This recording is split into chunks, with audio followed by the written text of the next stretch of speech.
what I was trying to achieve was to try and release some of the heat that's building up in my pole home, my old timber pole home.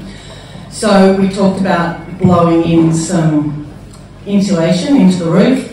The guys came out, started unravelling the roof a little bit, enough to get the blower in or whatever, and lo and behold, there's a piece of polystyrene foam. I think it's something to do with its fire retardant, and it's been there since 1996 when they probably built the house.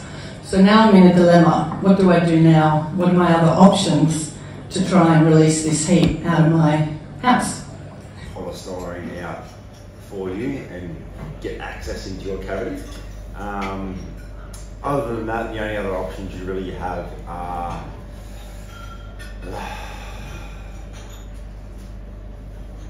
the wall insulation, which I think I spoke to you about,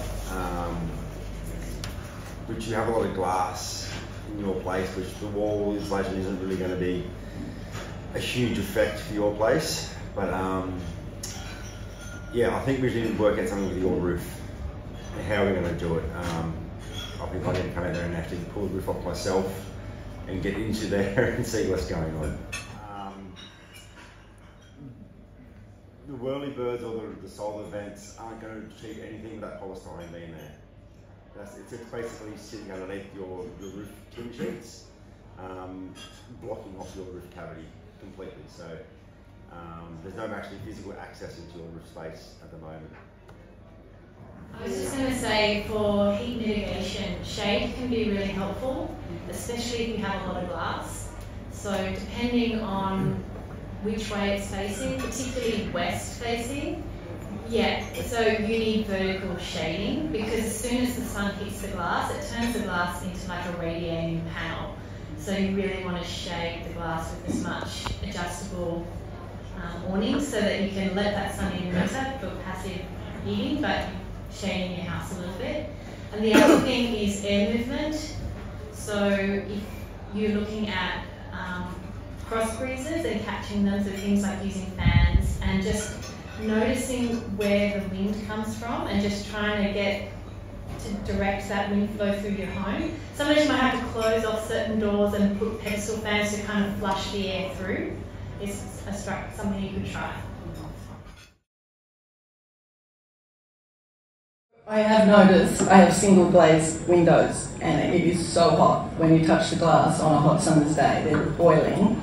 So, I mean, options would obviously be to take all that out and put double glazed or triple glazed windows in at great expense. I'm assuming that is going to be a massive impact, improvement.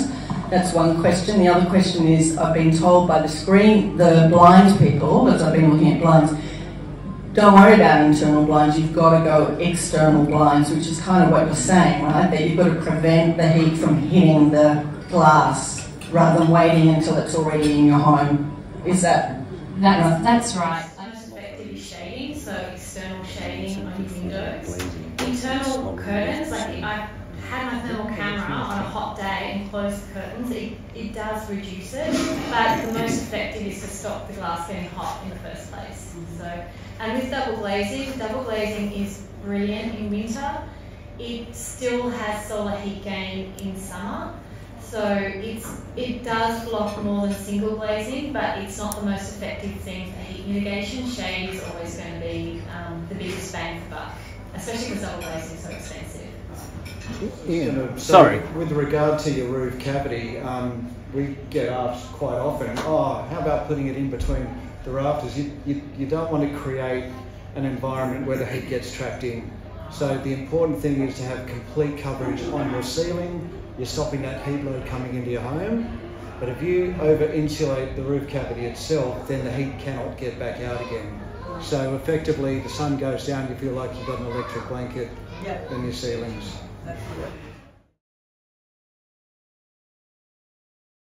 A house that has these rafters, sort of similar to this ceiling here, would you recommend putting the insulation inside, or you'd recommend taking the corrugated iron off the roof and putting it on the outside so that the heat's not even getting in?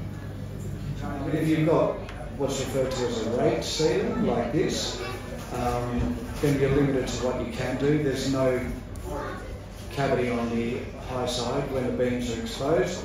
The span of these beams is structural, so the reason they're exposed or they're that big is because they're supporting the roof. So there's nothing on top of that other than a thin batten. So there's nothing you can do externally.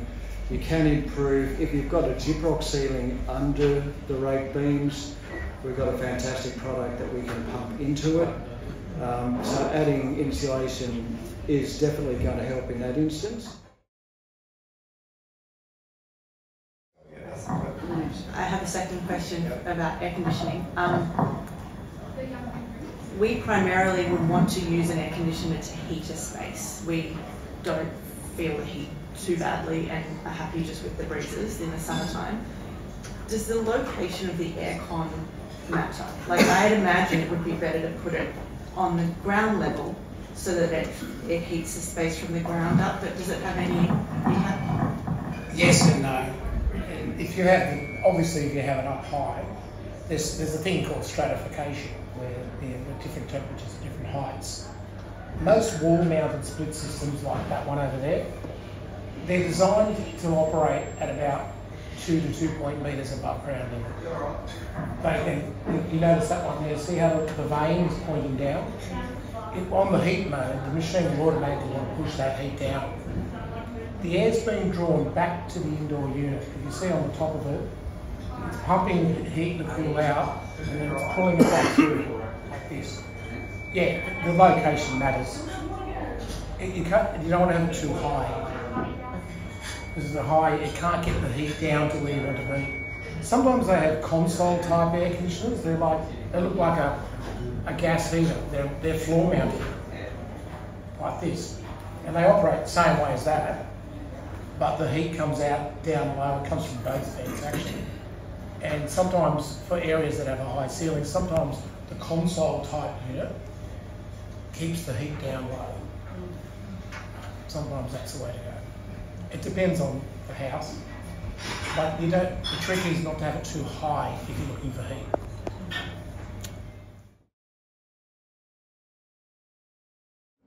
And I do apologise to the knowledge in terms of aircon up there, but aircon is not my preferred form of heating.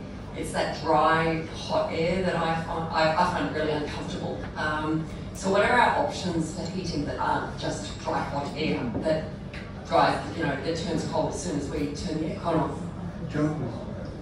Beyond jumpers, I've got Udis, I've got Uggs, I wear Uggs and Udis all summer. So I would say everyone prefer, for energy efficiency reasons, aircon for heating, and I would say not all aircon is equal. Like some of the ones that are newer, that come on a lot softer, they don't blast you with that stuffy air like the older ones do. But I would say from energy efficiency, if you look at draft proofing your home, you don't need to run the heater so much. So even if you have an AC, you might only need to run it a very small amount, and if your building is relatively airtight, the heat will stay in. You also need insulation and good window coverings, because again, in winter, at night, you're going to lose a lot of heat through your windows. So you want window coverings that cover the whole window, a pelmet at the top, all the sides and to the floor, so that you get a still air pocket. And if you have good thermal window coverings, it can be as effective as double glazing, provided you close them. That's the thing. So if you start with some of those things like upgrading your window coverings, doing some draft proofing, you won't need to use the heater as much. And then, I mean, they're less efficient. Like air conditioning, I think is a ratio of 1 to 4. So 1 unit of energy is about 4 units of heat. If you go traditional, like a radiator heater, it's going to be 1 unit of energy to 1 unit of heat. So you can do it, but it's not going to be as efficient. But yeah, I get it. Like a lot of people love that kind of radiant heat. It is beautiful. But yeah, you're going to pay for it. I think you find now, with the advent of inverter technology, all of the componentry is DC as opposed to alternating currents. It's DC. So Traditionally, an air conditioner would turn itself on and it was fixed in its speed and it would pump heat, then it would stop. Now, every component is variable in its speed. The only way you can compare it is like, say, the old Sky Electric's car races that you used to have. I can squeeze it in and make the car go very slowly. You're getting a lot of blank looks from her. I think I'm trying to go somewhere with this. Is every single component is variable in its speed now, and the temperature sensing options have become a lot more sophisticated with electronics. So it doesn't just black the air and then stop it again. The fans will push out, push in, push out. But it's a more subtle way of delivering it. I understand the dryness. You can escape that maybe by putting some water to try to humidify the environment. The problem we have is that the alternative really for us is gas. And then we're burning a flame. We're burning a fossil fuel. And I think that the real energy conservation we're looking for is that if the government perceives that if we can make renewable electricity, get everybody to use it to heat. Because they... Question, what would you say about wood fires? I mean, a lot of people around here have wood fires and they're very attached. Not in this room, are they? From an air quality perspective, it's air pollution, and so it's not good for people with asthma or respiratory illnesses. So if you are going to burn wood, try and have well cured wood that's a few years old, and have the most efficient burner you have. But yeah, your neighbours aren't going to love you because if you're breathing smoke, it's very uncomfortable. So yeah, unfortunately. Sustainability perspective. Well, that is the point. It is, I guess, if you've got wood on your land and it's renewable, you could argue that. Yeah, definitely. So. Cooling a house, it's got a western window, so we're going back to keeping the place cool on a hot day. So, Louise, you mentioned some outside coverings for windows. Yep. What's sort of a contemporary way now to keep those western windows shaded?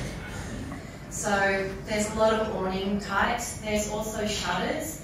So if you are in a bushfire zone, you may like shutters because they also have some bushfire protection in if you're in that zone. So you can look at shutters. Yeah, so that's the main time. There's heaps of different kinds of awning systems out there. But the idea is if you're shading your window, you're preventing that heat gain. And if you can shade your walls a little bit, that's good as well. But the most heat gain is going to come through the window. So when you're talking about shutters, they're the ones that you pull down, like they've got. Yeah, they're kind of like a roller door. So there's a company that does an insulated roller shutters. There's different grades of them. So there's some bushfire rated ones, and they're just which are obviously more expensive than just the regular ones. So they can also have security benefits, and they also help in winter in that it's like another layer on your window, so they can help keep the heat in if you put them down at night in winter. They must keep the light out as well. But they do, yeah. So you wouldn't want them down during the day, but at night, yeah. Okay, thank you.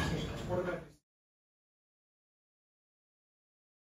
it's happening now in Europe is where Mitsubishi have told me where there's a situation where you could have an air conditioning system that cools your house and heats your house, and they place a vessel beside it and heat your hot water as well.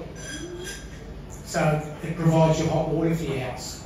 So it gives you heating and cooling and hot water. That's coming. It's already been.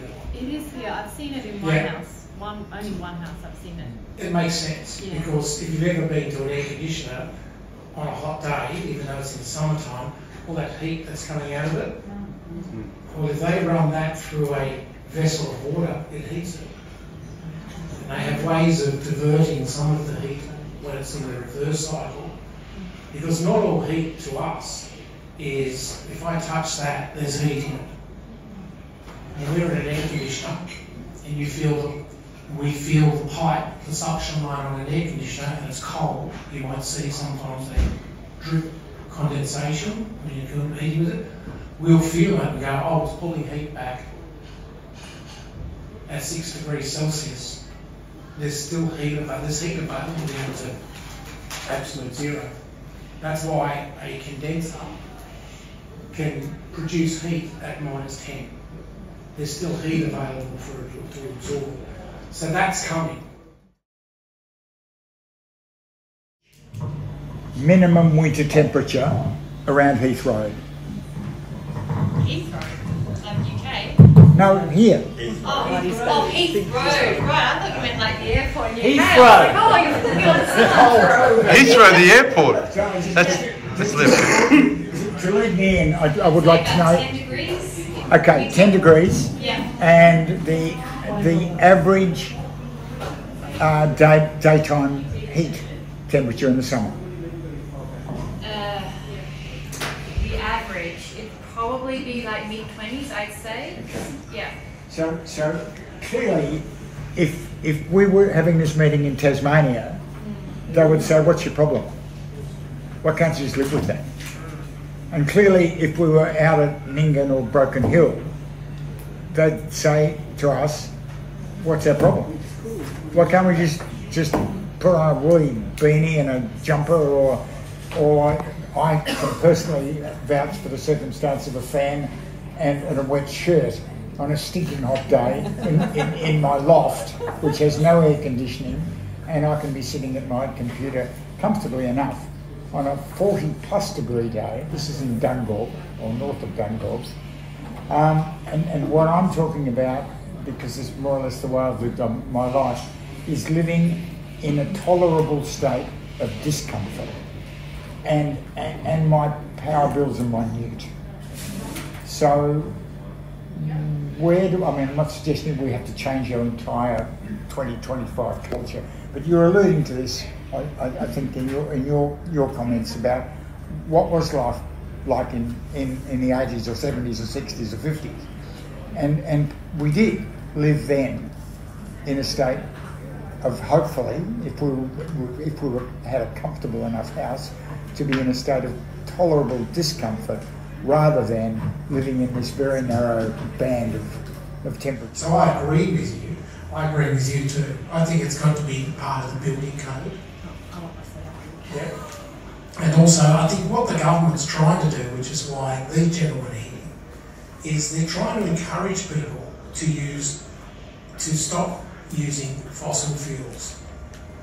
They don't want people to light a gas heater because it's a flame, it emits carbon, there's carbon dioxide emissions from it. They want people to use renewable energy to heat and cool themselves. So I remember talking to an architect some time ago who said that underfloor air, a lot of people have houses raised, that underfloor insulation in this humid climate may trap moisture under the house and may be kind of counterproductive. But I can definitely feel the cold and the heat under my floor. So depending on the product, the material that they use for the underfloor insulation, what we use a polyester. So it's a polyester roll. It will not absorb any moisture. It won't retain moisture. Any moisture that goes through your floorboards, you're still able to be able to drain through and dry it out without affecting the actual material itself.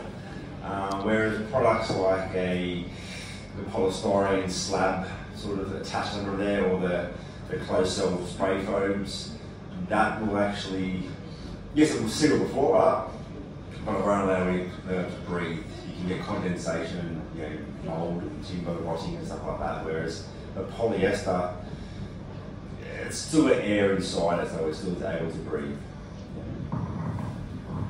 I would just add to that, on the coast we've had a wet past few years, and I've seen a lot of places that didn't have sufficient drainage under their house and have then had mould issues.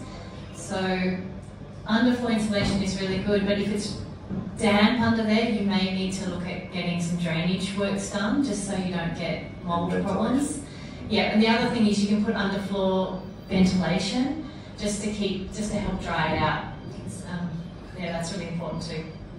Just in general, inside is wetter than outside, which sounds counterintuitive, but with showering and cooking and even breathing, we just produce so much moisture. So usually inside is way wetter than outside. And if you look at the humidity in winter, I've been to so many places where it's staying above 70% humidity in winter, and then mold being something that you may need to heat, not because you're uncomfortably cold, but you need to heat as one of the strategies to manage mold. Yeah, you need to, when you heat air, it can hold more moisture, and then you can ventilate to get that moisture out of the house. So yeah, it's surprising, but actually humidity seems to be more of a problem in winter than summer.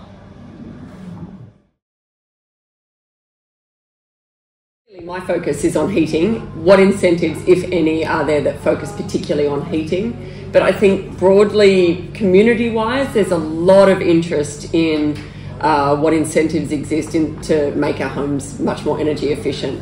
And because there are a lot of people for whom cost is a massive issue, so anything that will help mitigate cost is useful to know.